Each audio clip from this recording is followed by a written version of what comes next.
Et je pèse mes mots, c'était vraiment la fin du monde. Parce que ma mère, c'était une mère très poule. Tu sais, tu peux être en foyer et avoir des parents très aimants, c'est pas Bien sûr. incompatible. Et ma mère, c'était tout pour moi. Je me rappelle, je l'ai vue la veille de son décès. Je suis partie la voir à l'hôpital. Et ma mère, c'était une grande dépressive. D'accord. Toi, tu m'étonnes, enfin, tous les enfants sont en foyer, je pense que tu ne dois pas Ouais, le bien porter bien. sûr. Et j'avais l'habitude de la voir malade, à l'hôpital, etc. Je l'ai vue la veille. Et elle me dit, Libras, je vais mourir.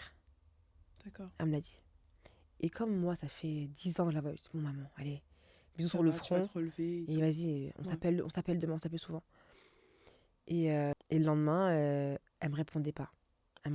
Enfin, elle m'a pas appelé déjà. Ça, Mm. c'est un premier point, elle m'a pas Vous appelé. aviez l'habitude de vous Ouais. appeler. En foyer, j'étais un peu une privilégiée parce que moi, j'avais mes 2 parents et Mhm. quand même, j'avais des trucs, un téléphone, tout machin. Ni elle m'appelait, ni elle me répondait. Et je me souviens, c'est mon éducatrice qui est venue me voir dans la chambre, elle m'a fait un gros câlin. Alors qu'en foyer, tu sais, il y a toujours la distance un peu. Qu'est-ce que Mhm. tu me veux Mhm. Et du coup, on dit, on va chez ton père. Et généralement, quand t'es en foyer, qu'on t'amène chez tes parents, c'est que t'as fait une bêtise. Et je me suis dit, qu'est-ce Qu'est-ce que que j'ai j'ai fait fait? Ouais. Ouais. Et je sais que quelques jours avant, je suis sortie, je suis rentrée un peu tard et tout machin. Je me suis dit, ah ouais, je vais me faire défoncer, quoi. Mhm. Moi, je pensais à ça. Et sur le chemin pour aller chez ma mère, enfin, du coup, chez mes parents, Ouais. j'ai une mini pensée. Ma mère est morte. Je sais pas pourquoi je pense ça. Je me dis, non, ça peut pas être ça. En fait, t'y penses pas. Mhm. C'est Ça impossible. passe dans ton Moi, esprit ça comme passe, ça, mais mais t'es une demi-seconde. mm. Je dis, non, c'est pas ça. Et puis, tu roules et tout, machin. J'arrive à la porte de mon appartement, de chez mes parents. C'était à Orly. Il y a ma tante maternelle qui m'ouvre la porte. Et tu sais, t'as toujours un sas d'entrée comme ça, là.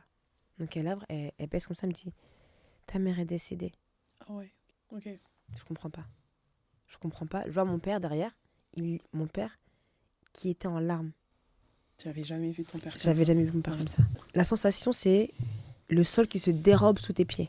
Je sais pas s'il y en a qui ont déjà vécu un décès ou... J'ai vécu un décès, mais on dit souvent le décès de la... j'ai perdu mon père, bon, Toutes mais on mes dit souvent condoléances. que le décès de la mère n'est pas pareil que le décès du père. C'est pas pareil, ouais, elle t'a porté dans son ventre, Ouais. quoi. Du coup, mon père, il m'a contenue, il m'a mis dans la chambre, il m'a dit, Libra, ne pleure pas. Il m'a pris dans ses bras et tout. Et je pense que c'est aussi que j'ai commencé à tisser un lien fort avec mon père. Ton père. Parce que ce jour-là, il m'a dit, Libraz, à partir d'aujourd'hui, je suis ton père et je suis ta mère. Et ce rôle, ah mon Dieu, j'ai pas pleuré. Hé, tu vas me faire pleurer, toi.